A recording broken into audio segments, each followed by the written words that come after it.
im se svima, i malima i velikima, i bogatima i siromašnima, i slobodnjacima i robovima, dade žig na njihovu desnu ruku ili na čela njihova, te da nitko ne može ništa kupiti ili prodati.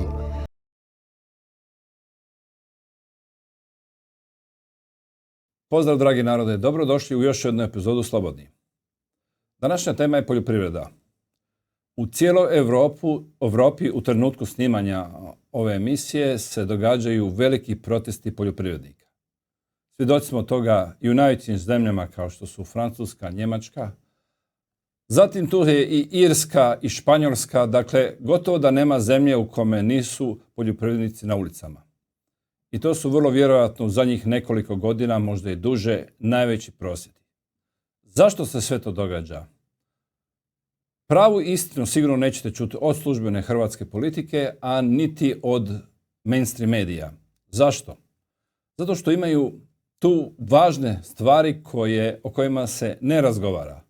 Dakle, ne razgovara se o tome što je u pozadini velikog plana Europske komisije i ne samo Europske komisije, što će biti sa poljoprivrednom proizvodnjom u Europi. Stoga sam odlučio otvoriti ovu temu i današnji gost je upravo istražio te detalje iz Europe i razgovarat ćemo što se događa na trenutnim protestima i koji su pravi razlozi. Moj gost je gospodin Thierry Laurent Pellet. Hello, Thierry, welcome to our show in Croatia. Bonjour, Andrei. It's always a great pleasure, in fact, to meet with you and having conversations to understand the world in which we are living. And actually, in fact, the year 2024 is going to be quite interesting, but quite dangerous too. Yes. So today, the conversation that I would like, in fact, to initiate with you is about to comment the crisis that we are facing in regard of the protest the farmers have been putting together for the last 2 to 3 months. Yes, we're now facing a big protest in France, in Germany, in Spain, Northern Ireland, Republic of Ireland. We have also in Poland, but all other countries. I saw even in our neighbor Slovenia, they are organizing themselves and they are protesting against European policy, agriculture policy. Let's go in detail. What you know about these protests? Well, first of all, what we need to do to understand the reason for which we are where we are right now is to come back to the genesis of this crisis. And it has been taking place in between the 1914 and the 1918 years, during the First World War. And I am going to explain. You know that during this conflict, which was the very high intensity usage of artillery, most of the lands of the battlefield have been completely destroyed. And I suggest, in fact, that you put the picture of what has been happening in the slide number 2. So basically, 30 years after all these destructions, people have been observing that the lands have been reigniting, the trees has been growing very fast, the grass has been re-establishing and sustaining the ground. We need to understand that most of the factories that were making ammunitions were using chemical products, such like nitrogen and phosphate. And those facilities have been costing a gigantic amount of funds to be built. So basically, those investments after the 2 conflicts that has been shaking Europe, the First World War and the Second World War, they were assets that were in the incapacity of usage. So basically, most of the industrial, they have been trying to find an exit, in fact, to make sure that they will get a return on investment on those facilities. So observing what has been happening in Verdun, they have been thinking that it would be a very good idea to use those chemical products, in fact, to apply them to the agriculture. So basically, we have major companies like Dow Chemical, DuPont, Monsanto, Cargill, that has been leveraging their financial capacity to influence the agri world. Maybe we They have should been put developing. we should put some slides for people to see. It's much easier to see because you put everything in presentation, and it's easy when people see also the pictures. Yeah, sure. So basically, can you move to the slide number 2? Here you see on the top picture the results of the shelling during the First World War and what has been happening about 30 to 40 years after that. So basically, the vegetations, without being taken care of, has been regrowing. And this is the reason why, in fact, the industrial people, they have been focusing on the chemical product to apply it, in fact, to the the agriculture world. Okay, but that was a very bad idea, and we are going to understand why. Can you move to the slide number 3? So basically, as I was saying, they have been developing very powerful fertilizer to ensure a very fast growth of the crops. But this is going against the nature's law, and we will understand a little bit later why this is so. So basically, the industrial have been focusing on penetrating the engineering schools for farmers, and they have been influencing them, in fact, to use all those chemical products to abandon completely the organic farming that the humanity has been using during something like 5,000 years. Okay? They have been also focusing on modifying the structure of DNA of most of the seeds and the vegetable that has been grown within this industry. But that was that was a major mistake because nature is capable of modifying the the DNA of a plant to adapt itself to the soil it's growing. So basically, if you are using the seeds year after year, you're gonna get vegetables that are willing, in fact, to adapt themselves to the environment in which they are growing. And by modifying the structure of the DNA, they have been cutting off the capacity of each vegetable, in fact, to reproduce itself. Meaning, when you use the oats that are in the catalog of the industry right now, if you are taking a part of your harvest from the previous year and you plant it, there will be no seeds. So basically, the problem of the farmer today is the fact that they have to buy year after year their own harvest capacity.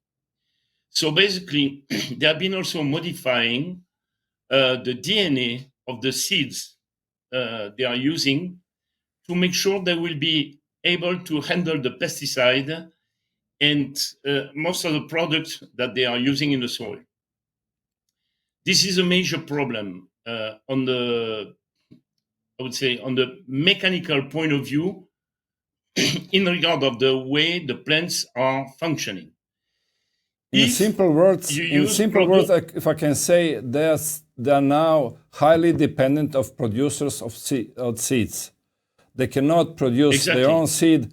They need to buy it each time from these producers. Am I right? Exactly. So basically, exactly what you have been understanding. So basically, they are pushing, in fact, to use the nitrogen, the phosphate, and the potassium. But a plant needs a set of molecules that are necessary for the plant, in fact, to protect itself. Because if you look at the nature, you understand that all the oligo elements that the plant is capable to absorb is helping her, in fact, to build its own pesticide and its own resistance to bacteria, virus, and any other fungus. Okay? If you are forcing the plant to absorb the NPK, you are going to block the pumps that are located into the roots of the plant, and therefore it will be not able, in fact, to absorb all the other oligo elements. And so basically what is going to happen, your plant is going to be sick, and you will have, in fact, to treat it with antifungus, with most of the phyto product necessary to protect it. So basically, by modifying the DNA for business purpose, one, the farmer needs to buy the seed every year, but on top of it, they need to treat the plants because they get sick. So basically, this is 2 points of cost that shouldn't be there. And this is the reason why the farmers, they are losing, in fact, their return on investment on the harvest. Okay. So on top of it, most of the product that the plant is going to absorb, meaning those chemicals, are very dangerous for Earth. We know, for example, that phosphates are generating cancer. So basically, if you are making bread on top of seeds that has been modified genetically, you are increasing your chance, in fact, to develop cancer. That is actually one of the reasons why Bayer has been acquiring Monsanto, because one is getting you sick, and the other one is going to cure you. They're going to try, in fact, to cure you. Yeah, So, they're making problems and offering solutions, and they are earning money exactly. in both sides. Yeah, exactly. But there are some other problems that I want to underline. They have been pushing the farmers, in fact, to use gigantic tractors and especially deep plows. So basically, those gas guzzler is adding on top of the loss of ROI, because this is consuming a lot of energy, and therefore this is the money that are taking off the pockets of the farmer. And the problem also to use this kind of gears is that they are destroying the soil by reversing its structure. When you have a deep plow, what is happening is the underground soil, which is called the endogenous zone, is going to be pulled over the epigeum zone. And therefore, this epigeum layout that needs oxygen is going to be covered by the soil, and therefore this is going to kill most of the fauna and the flora that this layout is hosting. And this is criminal because a soil is a structure that is alive. It is constituted of a three layout. And the first layout is hosting bacteria, insects that necessitate oxygen. If you are covering it with the underground zone, what is happening? You are going to kill most of the elements constituting this zone. And therefore, what is going to happen is that your soil is going to strengthen, it's going to harden, and at a point in time, it will be completely waterproof. So therefore, the problem that I see is that when you have heavy rain, instead of absorbing the water is going to flow and end up into the river. And this is the reason why most of the time in Europe, when you have heavy rains, you will see the rivers completely dirty with the ground.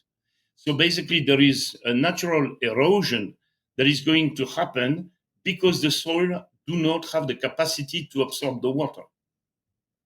And on top of it, due to the fact that you are killing the soil, it will not have the capacity to absorb the CO2. In the 18th, 19th century, all the fields, they were separated by strips of forest that was helping, in fact, to host the insect, the birds, and the birds that were fertilizing the field by their dejection. And on top of it, those strips of forest along the fields, when the fall season was happening, you have the leaves that are falling on the ground, it's dislocating, and this is constituting, in fact, what we call the humus. Okay? So basically, because they have been introducing the notion of tractors and deep plow, they had, in fact, to cut off the separation between the field for easiness of usage and administration of the field. That was a major mistake. And please skip to the slide number 5. And we are going to see the impact that this has on the soil. On the left-hand side, on top, you see, in fact, what is the impact of the plow on the ground. You see these big layouts, this big block of lands that are compact, extremely hard. And what is happening when it's raining, the water is not penetrating the ground. You see it on the picture right below. Mm-hmm. Now, if you are respecting your soil and you are not using this kind of device, what is happening after rain, and this is in my field, my personal field, you see that I every fall season, I am spreading what we call fragmented woods on the soil. So basically, in fact, the soil is completely permissive, and it's like a carpet. You know, it's very soft. When you walk on it, you feel like you are sleeping on a mattress. Mm-hmm. And that was after a heavy rain. And you see that all the water has been completely swallowed. And therefore, what is happening is that there is a major consequences out of it. The water table, that is underground, a water table is the pocket that is storing the water when there is heavy rains. Okay, so basically, the water table, if your soil is completely permissive to water, is going to be completely filled. And today, the problem of drought that the farmers are facing is because they are using the plots and major tractors, because the soil is compacted. And now all these water tables over Europe are completely dried because the rain is not absorbed by the soil. It's just flowing to the river. So let's skip to the slide number 6. And we are going to illustrate the story of the DNA modification. On the left-hand side, you see a guy walking in his field of oats, and you see the size of the oats. You see that the strings are very short, and when it's coming to maturity, the oats head is falling down, and the color is completely changing. You see it's yellow, dirty yellow, kind of green. This oat is a sick oat. And this is the reason why those guys, they are using BASF product, in fact, to treat the oat. So basically, there is a gigantic cost associated to it. Okay? Look on the right-hand side, you have like ancient seeds that our ancestor used to grow. You see that the plant is very high. It's almost 1 meter 40 centimeter. And look at the heads of the oat. It's straight in the sky. So this oat is an earthy oat. Now we're going to try to understand why the farmers has a major problem in Europe. The European Commission has been imposing, and you can switch to the slide number 7. Can you switch the 7? Thank you. So basically, the European Commission has been putting together a very heavy regulations on the farmers. They have been increasing the tax. They are increasing, they want, and especially in Germany, they want to take off the subsidiary helping the farmers, in fact, to use diesel for a price that is acceptable in regard of the return on investment they should get, okay? But you need to understand what is happening in Ukraine now. 42% of the lands in Ukraine has been bought by Cargill, DuPont, and Monsanto. So basically, what we are understanding is that those lands are under their regulations with very low cost of exploitation because the labor cost in Ukraine is very low. But the standard that Ukrainians are applying to the way they are conducting their agriculture is extremely low. They are using very dangerous product. So basically, what we are understanding that is that the European Union tried to push agriculture out of Europe to Ukraine in the way that most of this group will be beneficiating of a much higher return. So what is the strategy that those groups have been adopting, in fact, to crush the farmers in Europe? We will look at it after we are going to consider the solution that can be envisioned to help the farmers in Europe, in fact, to get a better return on investment. So, can you move to the slide number 8? Okay. So basically, today, the process that has been adopted by the farmers is the following: they are harvesting their seeds. After that, they are going to groom the lands on which they will plant the year after.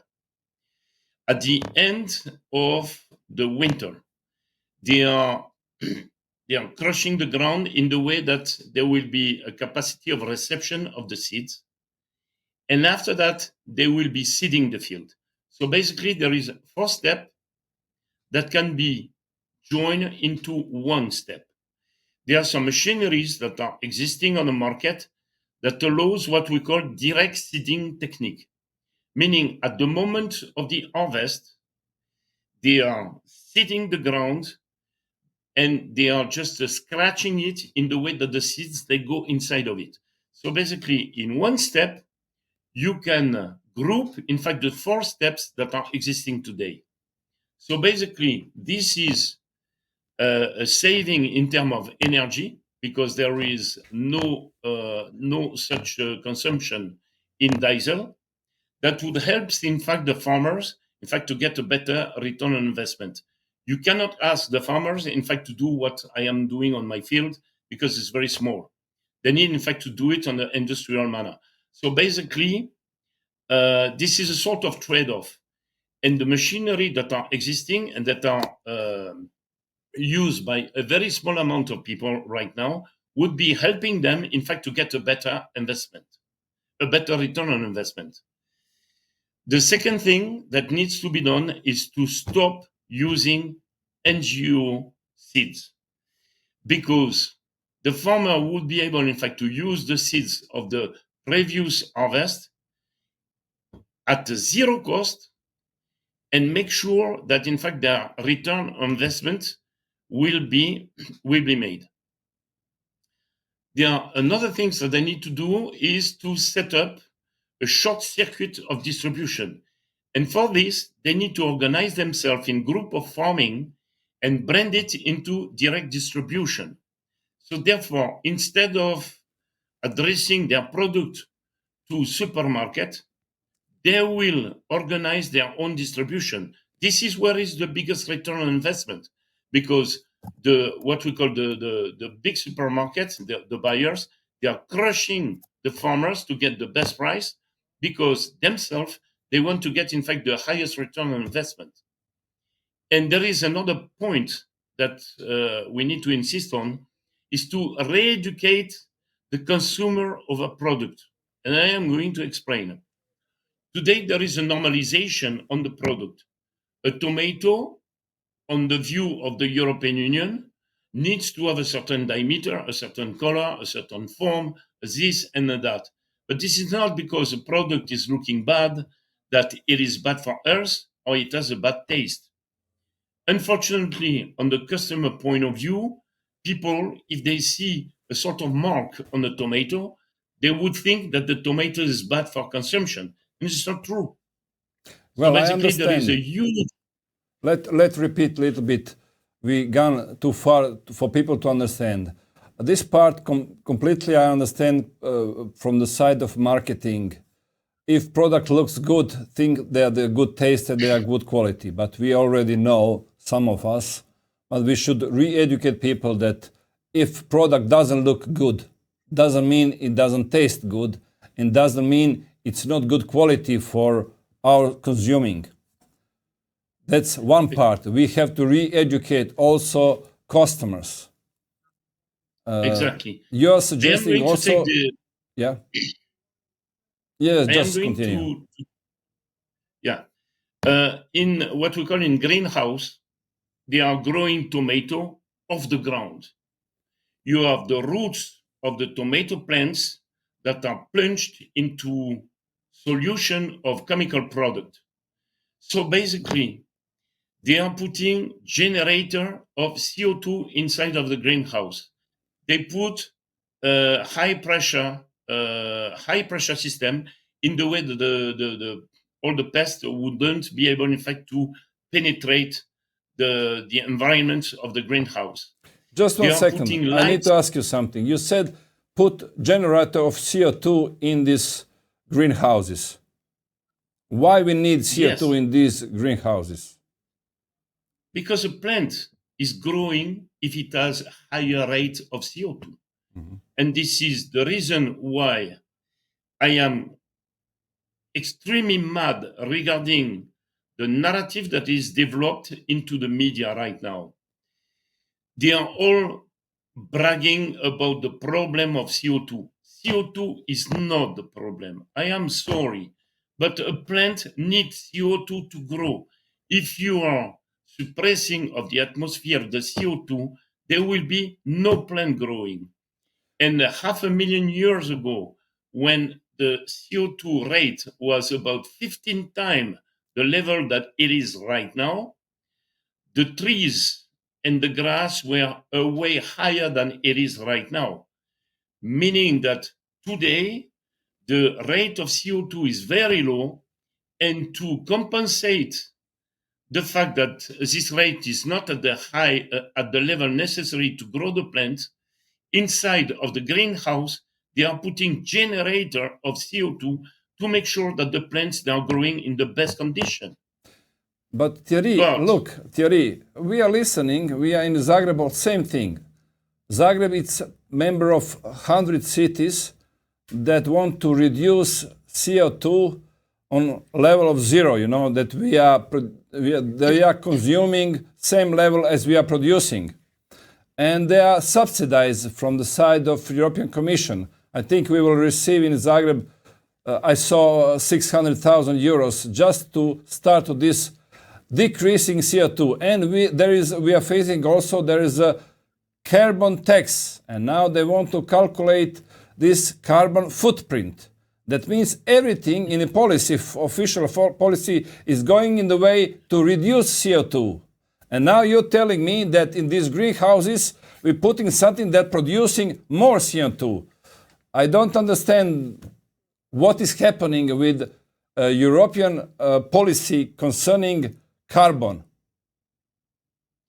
well, this is very simple. We don't have a CO2 problem today. We have an education problem.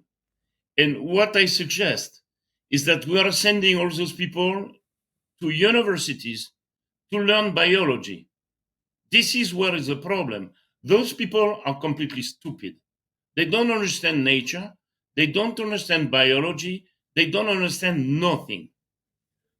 Today, if you want oxygen, you need to have CO2 because the plant with the photosynthesis is absorbing the CO2 of the atmosphere to generate two types of molecules. 6 molecules of oxygen for 1 molecule of sugar. And the sugar that is produced in the plant with the sun and the CO2 is pushed to the roots of the plant to activate the pump necessary to absorb the oligo elements necessary for the plant to grow.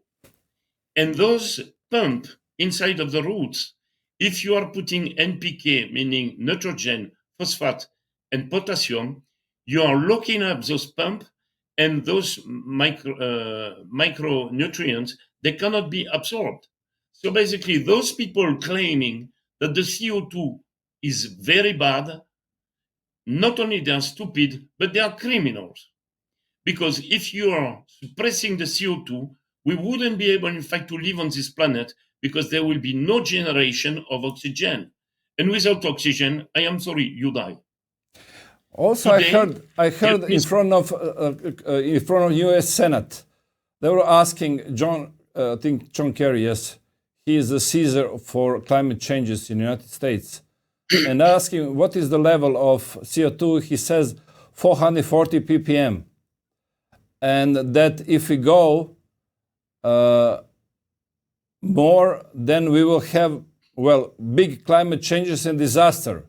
But after that, one guy asked him, look, few thousand years ago, there was more than 1,000 ppm, and we have a really good climate, and not only climate. 1 million years ago, the Sahara Desert was covered with vegetables. The rate of CO2 was 15 times above the rate that it is right now. So basically, with a rate of CO2 15 times lower, today the Sahara Desert is made of sand. So basically, there is absolutely no correlation between the story of the global warming and the CO2 rate. This is just bullshit. I'm sorry about this word. It's not very polite, but this is what it is. But I would suggest those people, in fact, to focus a little bit more on a very famous astrophysician coming from Serbia. His name was Milankovic. 19th century, if I remember. Milankovic has been proving what is making the climate, and it's how to say it is set by 3 parameters: the diameter of the parabolic sphere on which, in fact, the planet is evolving around the sun. You have the axis of the planet that on which, in fact, the planet is spinning, and you have also the number of spin that explain that the axis is not fixed; it's just twisting like that. So basically, each of those parameters they have a cycle, and depending on the cycle of those parameters, in fact, the planet is going to warm up or being colder. There are some other factors that those people they are not considering.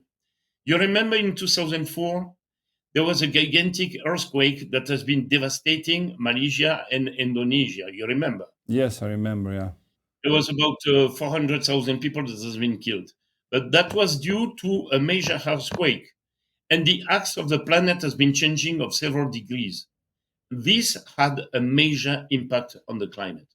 So basically, claiming that CO2 is responsible for the climate, it is just hoax. But the policy that has been made in regard of the story of CO2, it is just to push the people to use electrical vehicle, and this is something that we will talk about a little bit later during my presentation, because they want to control the mobility of people. It has nothing to do with the climate. Okay, let's go back to your presentation. We need to go through other things. Okay, so basically, I would like to explain in the slide number 9, actually. Can you move to the next slide? Yeah. I want to explain what is a strategy that has been put together to make sure that they will be killing the family farmers in Europe. First of all, in every PSYOPs, and this is something that needs to be put in mind, it is a part of the human nature. If you want somebody to go in one direction, the first thing that you're going to do, you're going to force him and push him to go to the opposite. And because of psychological resistance, what is going to happen? People are going to do exactly the opposite of whatsoever you have been telling them to do. And therefore, but your agenda in the back end is about to bring them where they are going to go. I am going to explain how it has been developed in regard of the strategy to destroy the farmers. If you want to make sure that the agrochemical industry is doing well, what are you going to do? you are going to push the green agenda, and therefore this is going to put a lot of constraints on the farmer. And what is going to happen? Those guys, because they have been conditioned, they have been trained all their youth to use a certain technology. They are going to go at the opposite of the policy that you are putting together.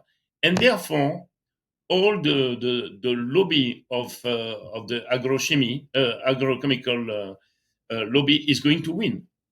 So basically, there are 3 steps that are adopted. The first step is what I call the financial hook, increasing debt. So basically, because of the soil impoverishment, because they are killing their soils, they are obliged, in fact, to use heavier and heavier chemical dose. They have to do a lot of very expensive investment, heavy machinery, drones, watering system due to drought. And the drought is generated because of the way that they are harvesting their exploitation. So therefore, it's a sort of snake that is biting its own tail. There is an unfair external competition that is set up by the European Union by putting together agreements in the Mercosur. There is an increase of interest rate because due to the financial market and environment right now, the rates, the interest rates are growing, and therefore the debt of the farmers are increasing dramatically. So basically, what is happening? Those people, they are drowning under debt without any capacity of return on investment. This is the reason why in France today, an average farmer is making 300 euro per month. You cannot live like that. It is absolutely impossible. And the French government lately, to calm down the farmers, have been putting together a sort of financial package. Let's focus on it, and you will understand where we go. They said we are going to free 400 million euro for 400,000 farms. So what does it mean? Each farmer is going to put in his pocket as a subsidiary 83 euro per month. So from 300 euro per month, those guys, they are going to make 383 euro per month. You think with the level of living in France you can live with this amount of money? It is absolutely impossible. So basically, they have been calming down the gigantic protest that has been set up during 10 days. But now the farmers, they understand that they have been fooled, and they come back to the street. So basically, we will see what is going to happen next in the next step. Okay, next step. So the second we are going in the next step of this strategy to kill family farmers. Well, can you explain us? We just passed through this first part. It's concerning the financials. Now we're going back to the cost of energy, exactly cost of production, fixed and available. Yeah. So basically, the second step is due to the geopolitical environments and the legislation, those people are seeing their return on investment going lower and lower. So basically, with the Ukraine crisis, due to the behavior of the European Union, because right now what they are doing, they are buying the Russian oil and the gas oil through hubs that are hosted in China and in India. So basically, they are paying commission to companies set up in China and India when it shouldn't be. And therefore, we are handling the cost of all of this. If they had maintained good relationship with Russia without provoking it, we wouldn't be in the position where we are. But don't forget what is their agenda in the global picture, and we will talk about that at the end of the presentation. Please put so basically we have put this page of presentation to see this second step. So basically, overhead costs due to the geopolitical environment and legislation. So the energy cost has been increasing. So therefore, the product cost has been increasing dramatically. Why? Because most of the fertilizer, they come from the petroleum industry. This is BASF that is producing them. This is Monsanto. This is DuPont. And they need petroleum to generate the fertilizer. So basically, the fertilizer that the farmer are using are more and more heavy in terms of cost. So therefore, the return on investment for the farmers is shrinking dramatically because of that. On top of it, you have the buyer from the supermarket that are crushing the farmers to get a higher return on investment, pretexting that there is a cost of transportation. They are just crushing them. But on the other side, they are increasing the price of the fresh product. In France, we are facing 27% of inflation on the fresh product. And today, the people, they are looking 3 times before to buy vegetable because it's unaffordable. So basically, we are facing a very, very difficult situation. But who is paying at the end? This is the people on the other side, That's meaning right. the farmer. All of us are paying through inflation, and we're now facing this.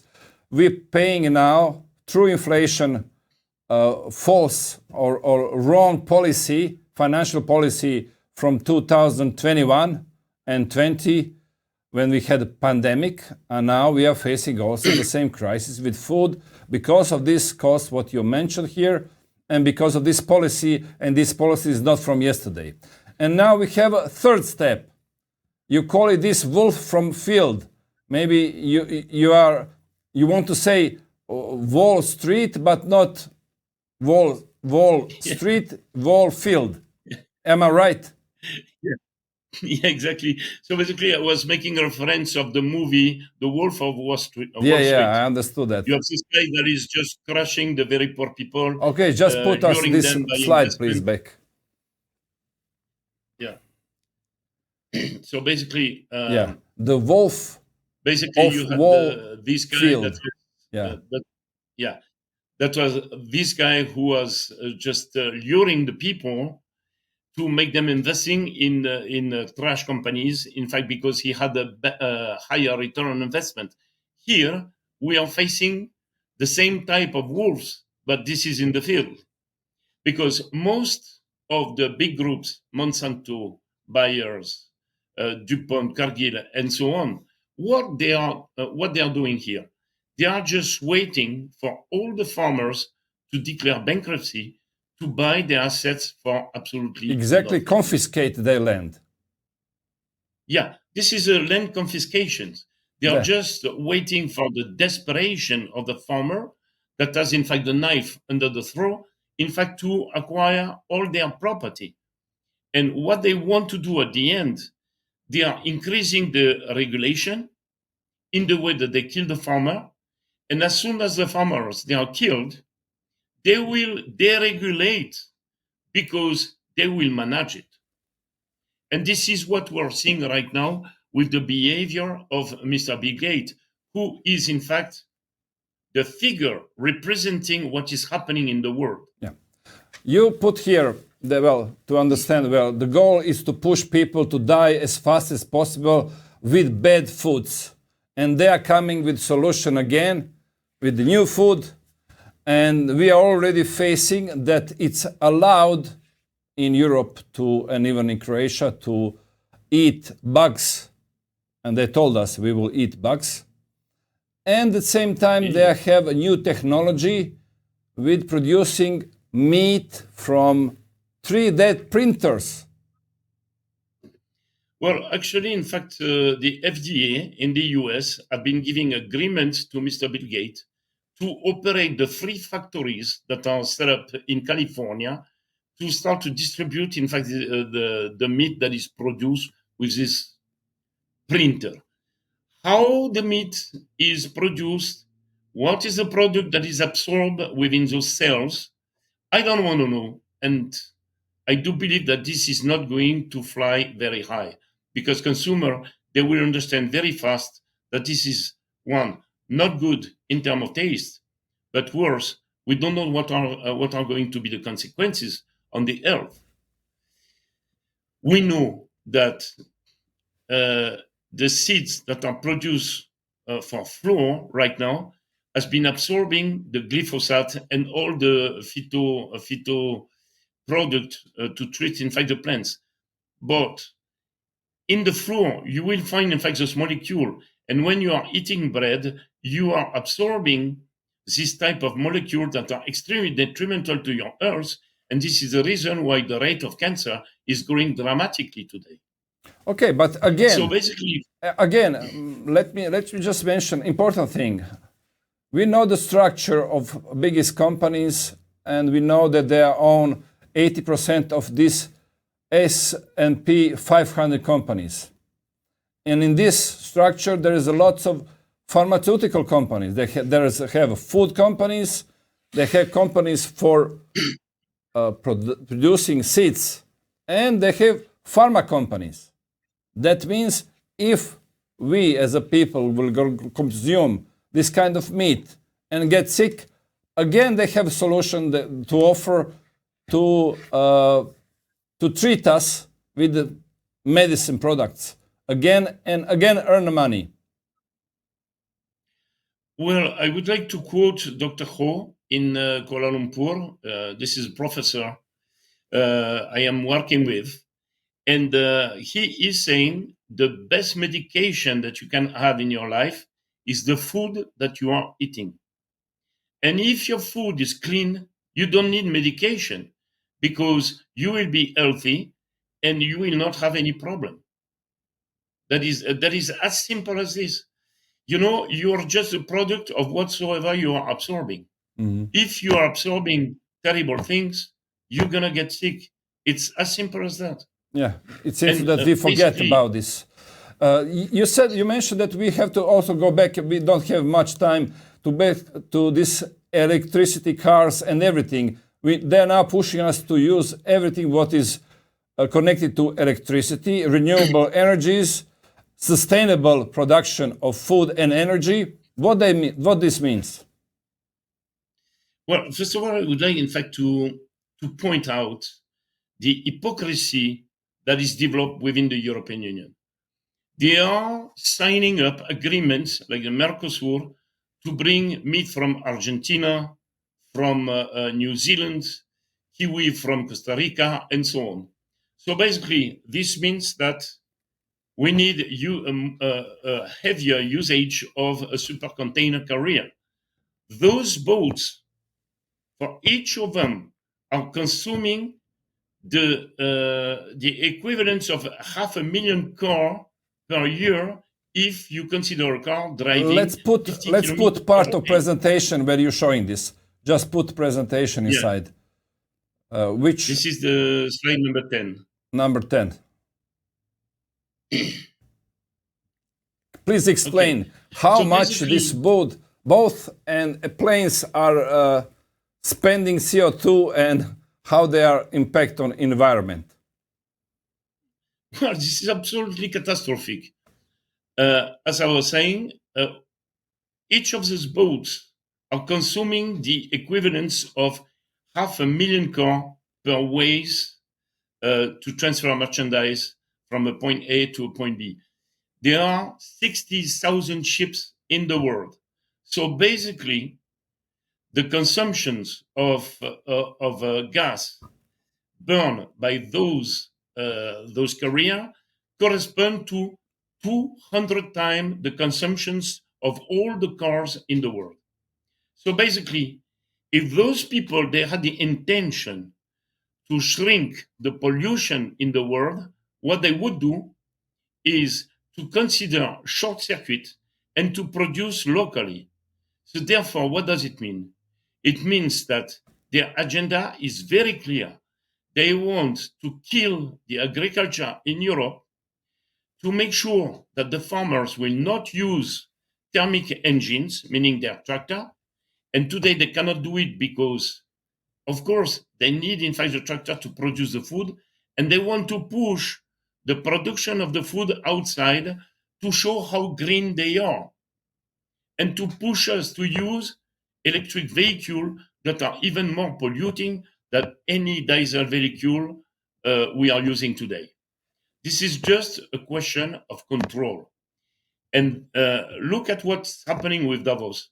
You have 4,000 people in few days that are consuming the equivalent of 40,000 SUV per year. You imagine the ratio. So you have people that has high privilege to use private jets that are consuming 40,000 times, in fact, the amount of we could be consuming in 1 year. This is just hypocrisy. This is lie, and this is called manipulation. Oh, let's So go basically what through was all it? your presentation to the end to present, not to miss what is important also. Point. Mhm. So basically, slide 11, please.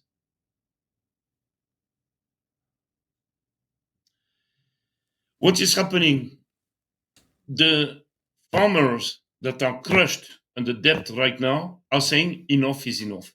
And they are exposing what is happening within the European Union. But they are missing the big picture. They don't understand they have been manipulated in the way that those guys will be pushing their agenda and go exactly where they want them to go. And who is going to beneficiate out of it, of the situation? This is people like Mr. Bill Gates that is acquiring an amount of lands that is absolutely gigantic because he wants to impose the chemical model within the agriculture, and he wants to control the food in the world. Why? Because if they can control the food in the world, they can control the world. Everybody needs food every day, and therefore they will do whatsoever they want, whenever they want. Who is the biggest owner of lands in the United States today? This is Mr. Bill Gates. Slide number 12. If you're not convinced, let me show you, in fact, a few declarations that this man has been saying. So basically, he's saying that planting trees does not make any sense. So basically, what is going to produce oxygen? Mr. Bill Gates? So Mr. Bill Gates is using his fame as a credible asset to push his own financial agenda. If Mr. Bill Gates is telling you that if you jump off a cliff, you are not going to die, are you going to believe this psychopath? I don't think so. Because if you jump over a cliff, you will die. He don't believe in photosynthesis. So basically, he is just telling us that science that has been developed until now does not exist. Who is this guy to claim this kind of things? He is just a criminal. And Tell me, actually, I would like, in fact, is he only public face?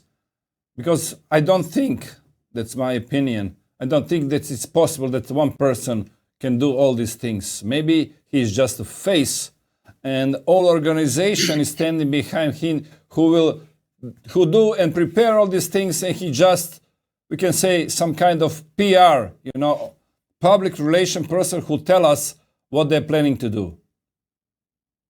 Well, he's not only a PR, he's also an actor. So basically, let's go to the slide number 14.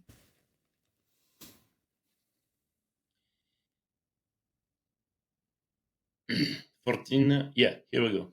So basically, here you have a part of the infrastructure, organizational infrastructure, that has been set up, in fact, to put a control over the world to converge to what they call the New World Order. Okay? So if you look at in the center, you have the World Economic Forum that is, aggregating all those organizations and control them. And each person within the World Economic Forum has a very specific role to come out with what they call the 2030 agenda.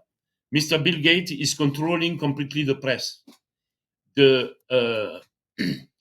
the pharmaceutical industry is also controlling the press, because if you look at the budget that pharmaceutical industry are spending in ads within the media, it is absolutely gigantic.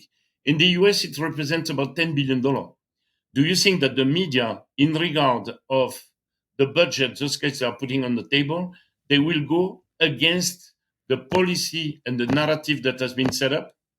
I don't think so. So basically here we are just looking at one thing which is very important. This is the money that is going, in fact, to lead the way that the narrative will be set up within the media. So basically you have Bill Gates that is controlling today the World Organizations, Earth Organization. You have George Soros that is controlling the social environment. You have BlackRock that is with Vanguard that is controlling the finance, and BlackRock that has been investing within most of the group in the world. It represents the biggest assets company in the world today. And those guys, they are doing whatever they want, at the point that they can afford to format the leaders that are positioned within government and within the European Union in the way that they can push their policy and make sure that the people will be ordered, in fact, the way they have to live. Okay, Thierry, we have to go to the final conclusion and with expectation. What you expecting that will come out from this World Europe protests? Because we know that the same thing is happening now in Canada, in the United States. That means agriculture sector is rising and protesting.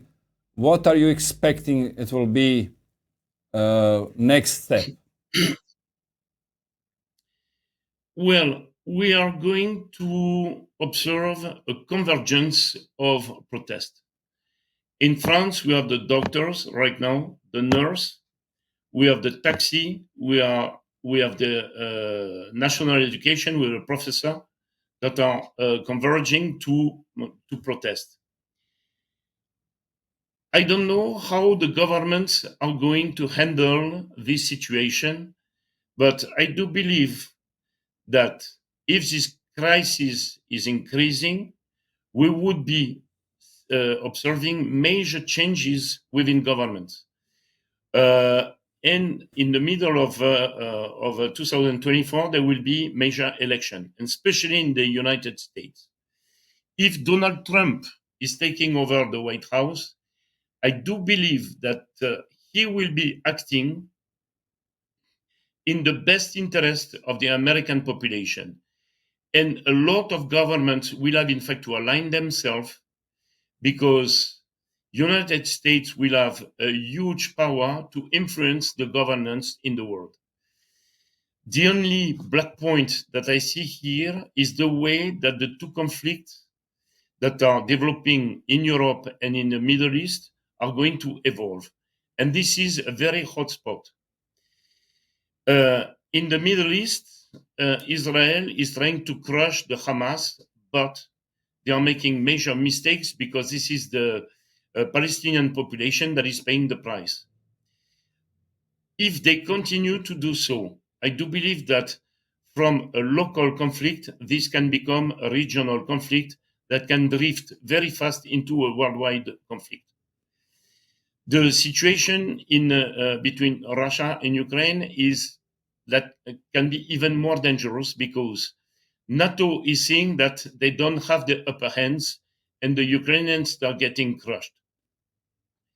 If, and it's not even if, this is going to happen, Russia is going to take over and put Ukraine on the knees. NATO will have to interfere if they want to stop that. But this is called a double down situation. If NATO is interfering within Ukraine openly and officially, I do believe that this can drift into a conflict that we wouldn't be able, in fact, to stop. So basically, these two big conflicts will be conditioning the way that the political situation in Europe and in the world will be evolving. And there will be certainly a huge influence of all those protests, because if people are realizing that they have been manipulated to make sure that the New World Order governance is going to be established, then the different government that want to converge to this New World Order will not be able, in fact, to operate.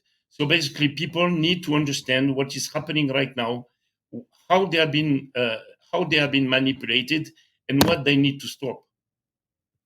Thank you, Thierry. That's why we have this show, to tell people what they cannot hear in mainstream media and from our, of course, leading politicians. Thank you. Evo, dragi narode, dobili ste malo drugačiju sliku onoga što se trenutno događa u Europi. Moramo imati na umu da mi u Hrvatskoj, što god učinili, ćemo biti samo posljedica onoga što se odlučuje na svjetskoj razini, posebno na europskoj razini. Dakle, odluke se donose u Briselu, a mi osjećamo samo posljedice. Svjesni smo, naravno, da naša politika je bila uglavnom slijepo slušanje naredbi iz Brisela. Interes hrvatskog naroda i nije bio prioritet. I danas imamo to što imamo. Naši poljoprivrednici, koliko god željeli raditi i stvarati budućnost na tradicijama koje su imali do sada, neće moći ako ne budu dobili dozvolu iz centrale, odnosno iz Brisela. Stoga je jako važno da otvaramo temu kao što su protesti poljoprivrednika u Europi, jer kakav će rezultat od tih protesta biti, osjetit ćemo mi u našoj poljoprivredi. Ovdje smo vam iznijeli određena viđenja. Naravno, vi svaki od vas trebate donijeti vlastite zaključke i kritički razmišljati, postavljati pitanja i analizirati ono što smo prezentirali. Postoje jasni izvori gdje možete sve provjeriti. Nakon toga donesite zaključke i odlučite što dalje. Dakle, mi kao članice Europske unije možemo jedino se nadati da će se netko drugi, na primjer Francuzi ili Njemci, izboriti za svoja prava na pravi način, a da ćemo mi na kraju možda i osjetiti pozitivne posljedice toga.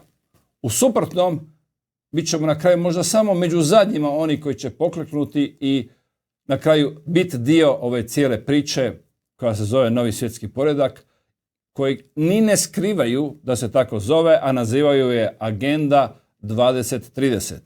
Mi smo potpisnici toga, mi to provodimo i ona je sastavni dio vladajućih i njihove politike. I ne samo vladajućih, nego i oni koji se nazivaju oporba i koji također guraju istu politiku. Da li oni uistinu znaju kamo to vodi? Nisam siguran. Jer siguran sam da oni ne žele da završimo na način kao što smo vidjeli iz ove prezentacije. Međutim, službeno ta politika se provodi, kao što sam već spomenuo, i u gradu Zagrebu, gdje imamo jasne politike za smanjenje CO2, a čuli ste danas što o CO2 misli netko ko se time bavi, koji to analizira. To ste mogli vidjeti i u mojim emisijama gdje sam razgovarao sa stručnjacima za klimu, kao što je gospođa Judith Curry, koja je jasno objasnila što se događa i koliko stvarno u toj politici ima znanosti, a koliko isključivo samo interese i politike. Nadam se da ste zadovoljni sa našim emisijama i sa temama koje otvaramo. Mi ćemo nastaviti dalje dokle god možemo. I zahvaljujem se na pažnji i na dosadašnjoj podršci. Vidimo se u jednoj od sljedećih epizoda Slobodni. Nitko vas neće natjerati da se poklonite zvijeri, učinit ćete to svojevoljno, odbacujući vjeru. Bićete laka meta za zvijeri, jer se niste podredili vjeri. Ako se ne podredite vjeri, podredit ćete se zvijeri. Toliko ćete se suobličiti sa ovim svijetom, da nećete ni prepoznati da ste u zabludi. Biće to najveća demonska prevara ikada i pravedno zaslužena osuda nad nepokajanim grešnicima. Gdje su svi oni koji su nas vjerili?